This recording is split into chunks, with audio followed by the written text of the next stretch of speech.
1984 সালের 7 অক্টোবর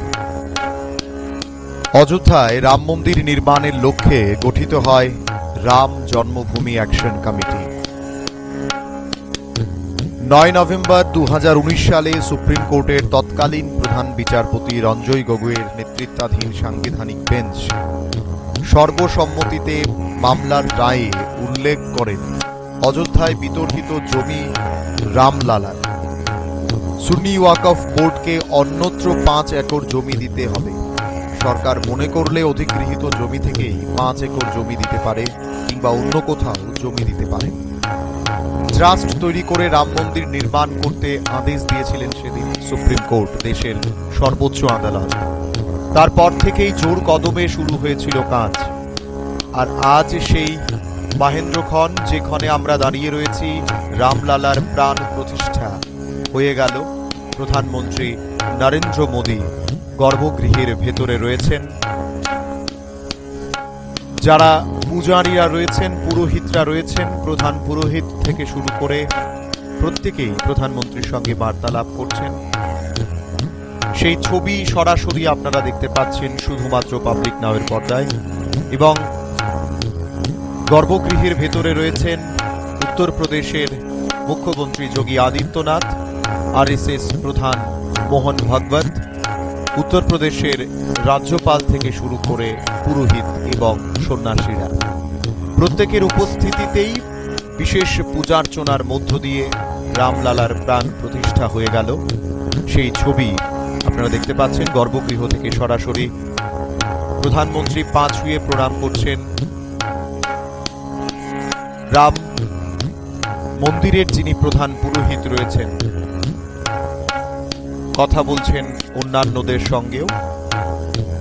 পুজো শেষে গর্ভগৃহ থেকে বেরিয়ে যাবেন এখন প্রধানমন্ত্রী। রামলালার প্রাণ প্রতিষ্ঠা হয়ে গেল, সেই ছবি আপনারা দেখতে পাচ্ছেন। প্রাণ প্রতিষ্ঠার ঠিক পরেই প্রধানমন্ত্রী রাম মন্দিরের গর্ভগৃহ থেকে বেরিয়ে আসছেন বাইরে।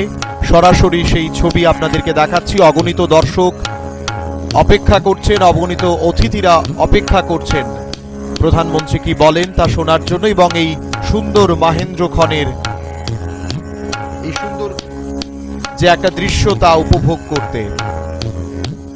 সরাসরি আপনাদেরকে সেই ছবি আমরা তুলে ধরছি। রাম মন্দিরের গর্ভগৃহের ছবি। প্রধানমন্ত্রী গর্ভগৃহ থেকে বেরিয়ে এলেন। সঙ্গে রয়েছেন আরএসএস প্রধান মোহন ভাগবত, রয়েছেন উত্তরপ্রদেশের মুখ্যমন্ত্রী যোগী আদিত্যনাথ, রয়েছেন উত্তরপ্রদেশের রাজ্যপাল এবং অগণিত সাধু সন্ন্যাসীরা। প্রত্যেকের উপস্থিতিতেই আপনারা দেখতে পাচ্ছেন যারা দর্শক আসনে আছেন, রাম ভক্তরা যারা রয়েছেন, তারা প্রত্যেকেই আনন্দে মাতোয়ারা। প্রত্যেকেই যেন এক প্রকার এক সুরে বলতে চাইছেন, এ যেন এক অন্য মুহূর্ত, এ যেন এক অনন্য মুহূর্ত। প্রধানমন্ত্রীকে স্বাগত জানাচ্ছেন রাম মন্দিরে আসা অগণিত সাধু সন্ন্যাসীরা। পা ছুঁয়ে প্রণাম করছেন প্রত্যেকের প্রধানমন্ত্রী নরেন্দ্র মোদী। এক মহাযজ্ঞ বলা যেতে পারে, অকাল দীপাবলি বলা যেতে পারে।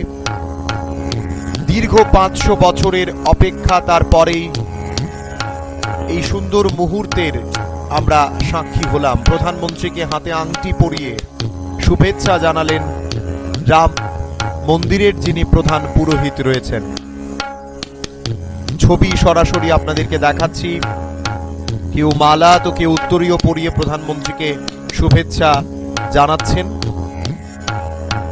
গর্ভগৃহে পূজার্চনা শেষ করে একেবারে রীতিনীতি মেনে দীর্ঘ 11 দিনের একটা বিশেষ আচার পালন করেছেন প্রধানমন্ত্রী নরেন্দ্র মোদী।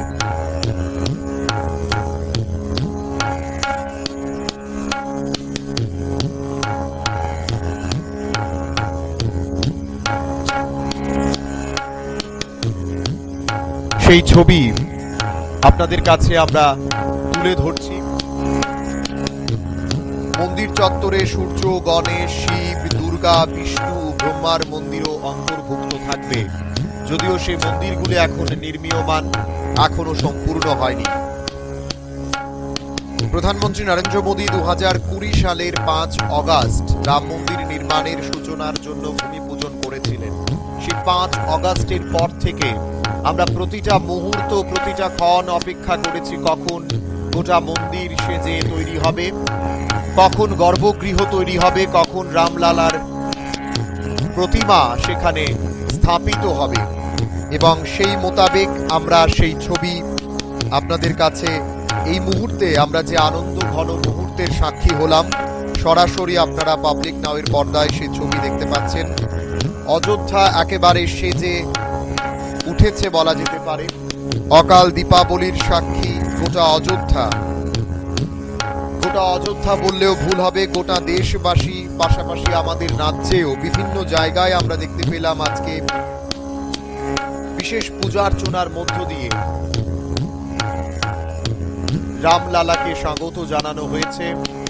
রাম মন্দির চত্বর থেকে সরাসরি সেই ছবি এবং গতকাল রাতের ছবি একদিকে আপনারা দেখতে পাচ্ছেন।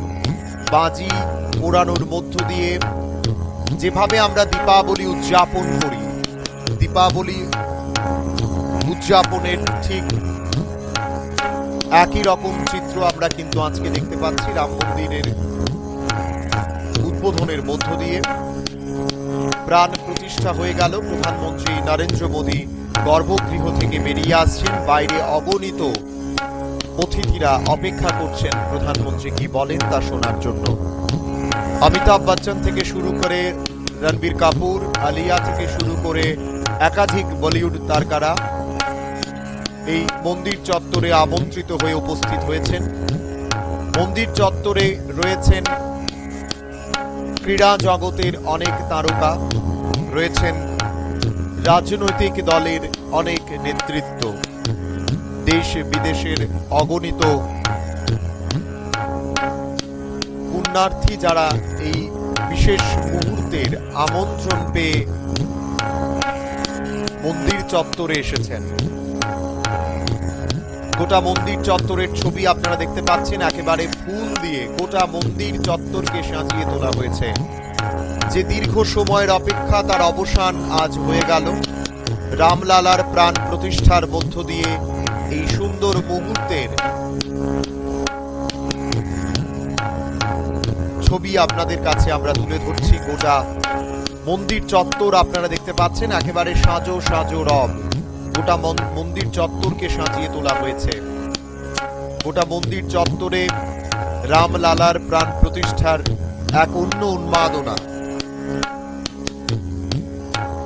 বাবর 16 শতাব্দীতে উত্তর ভারত জুড়ে যখন মন্দির আক্রমণের ধারাবাহিকতায় এই রাম মন্দিরটি আক্রমণ করেন, অর্থাৎ 1528 খ্রিস্টাব্দে, যেখানে রাম মন্দির একদা ছিল, যা ভেঙে গুড়িয়ে দিয়ে সেখানে একটা মসজিদ তৈরি করা হয়েছিল এবং যা নিয়েই বিতর্ক তৈরি হয়। পরবর্তীতে মুঘলরা বাবরি মসজিদ নামক একটি মসজিদ নির্মাণ করেছিল, যা রাম জন্মভূমি তথা রামের জন্মস্থান বলে মনে করা হয়। জেসুইট ধর্মপ্রচারক জোসেফ টাইফেনথালার দ্বারা রচিত লাতিন বই ডেসক্রিপটিভ ইন্ডিয়াতে মসজিদটির প্রথম উল্লেখ 1766 খ্রিস্টাব্দে খুঁজে পাওয়া যেতে পারে। তার মতে রামকোট মন্দির ধ্বংস করে মসজিদটি তৈরি করা হয়েছিল। বিশ্বাস করা হয় অযোধ্যায় রামের দুর্গ ও বেদি ছিল, যেখানে রামের জন্মস্থান। 5 জুলাই 2005 সালে ভারতের অযোধ্যায় ধ্বংসপ্রাপ্ত বাবরি মসজিদের স্থানে অস্থায়ী রাম মন্দিরে 5 জন সন্ত্রাসবাদী হামলা চালিয়েছে। ভারতীয় পুরাতত্ত্ব বিভাগ দ্বারা 1978 ও 2003 সালে প্রত্নতাত্ত্বিক খননের ফলে প্রমাণ পাওয়া গেছে যে ওই স্থানে হিন্দু মন্দিরের অবশেষ বিদ্যমান। প্রত্নতাত্ত্বিক কে মোহাম্মদ অনুসন্ধানগুলো অবমূল্যায়ন করার জন্য অনেক ইতিহাসবিদকে অভিযুক্ত করেছিলেন। বছরের পর বছর ধরে বিভিন্ন শিরোনাম ও আইনি বিরোধও হয়েছিল, যেমন অযোধ্যা অধ্যাদেশ 1993 কিছু নির্দিষ্ট এলাকা অধিগ্রহণ, অযোধ্যা বিরোধে 2019 সালে সুপ্রিম কোর্টের রায়ের পরেই সিদ্ধান্ত নেওয়া হয় যে বিতর্কিত জমিটি রাম মন্দির নির্মাণের জন্য ভারত সরকার দ্বারা গঠিত একটি ট্রাস্টের কাছে হস্তান্তর করা হবে। ট্রাস্টটি অবশেষে শ্রীরাম জন্মভূমি তীর্থক্ষেত্র নামে গঠিত হয়েছিল। পাশাপাশি শহর থেকে কিছু দূরে ধন্যীপুর গ্রামে 22টি মসজিদের জন্য 5 একর জমি বরাদ্দ করা হয়। 5 ফেব্রুয়ারি 2020 সংসদে ঘোষণা করা হয়েছিল যে নরেন্দ্র মোদী সরকার মন্দির নির্মাণের পরিকল্পনা গ্রহণ করেছে। সুপ্রিম কোর্টের রায়ের পরে প্রধানমন্ত্রী নরেন্দ্র মোদী 5 আগস্ট 2020 সালে ভূমি পূজন অনুষ্ঠান করেছিলেন। আপনারা দেখতে পাচ্ছেন সেই ছবি, সরাসরি অযোধ্যা থেকে, গর্ভগৃহ থেকে বেরিয়ে এলেন প্রধানমন্ত্রী নরেন্দ্র মোদী। গর্ভগৃহ থেকে বেরিয়ে আসছেন সেই ছবি আপনারা দেখতে পাচ্ছেন সরাসরি। প্রাণ প্রতিষ্ঠার পর তিনি বেরিয়ে আসছেন। রামলালার প্রাণ প্রতিষ্ঠা হয়ে গেছে কিছুক্ষণ আগেই। উপস্থিত হয়েছেন একাধিক তারকরা, একাধিক সাধু সন্ন্যাসী এবং মোদী মন্ত্রিসভার অনেক সদস্যরা। আমন্ত্রণ পেয়ে, আমন্ত্রণে ডাকে সাড়া দিয়ে তারা প্রত্যেকেই রাম মন্দির প্রাঙ্গণে নিজেদের সামিল করেছেন।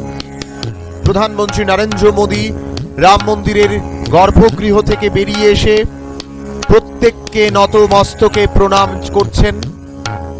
এক অন্য মুহূর্তের সাক্ষী গোটা দেশবাসী হচ্ছেন। চলে যাবেন এবার মূল মঞ্চে, যেখানে অধীর আগ্রহে অপেক্ষা করছেন গোটা দেশবাসী। প্রধানমন্ত্রী নরেন্দ্র মোদী কি বলেন ওনার ভাষণে? আজকের এই সুন্দর মুহূর্তের পর প্রধানমন্ত্রী কি বলতে চান, উনার বক্তব্য শোনার জন্য প্রত্যেকে ধীর আগ্রহে অপেক্ষা করছেন। হেমা মালিনী থেকে শুরু করে প্রত্যেকে অপেক্ষা করছেন প্রধানমন্ত্রীর বক্তব্য শোনার জন্য এবং এই সুন্দর মুহূর্তের সাক্ষী হওয়ার জন্য। ইতিমধ্যেই প্রাণ প্রতিষ্ঠা হয়ে গেছে। প্রধানমন্ত্রী মঞ্চে পৌঁছে গেছেন, নতমস্তকে প্রত্যেককে প্রণাম করছেন। মঞ্চে রয়েছেন উত্তরপ্রদেশের মুখ্যমন্ত্রী যোগী আদিত্যনাথ, রয়েছেন আরএসএস প্রধান মোহন ভাগবত, রয়েছেন উত্তরপ্রদেশের রাজ্যপাল। তাছাড়া এই গোটা মুহূর্তের সাক্ষী হচ্ছেন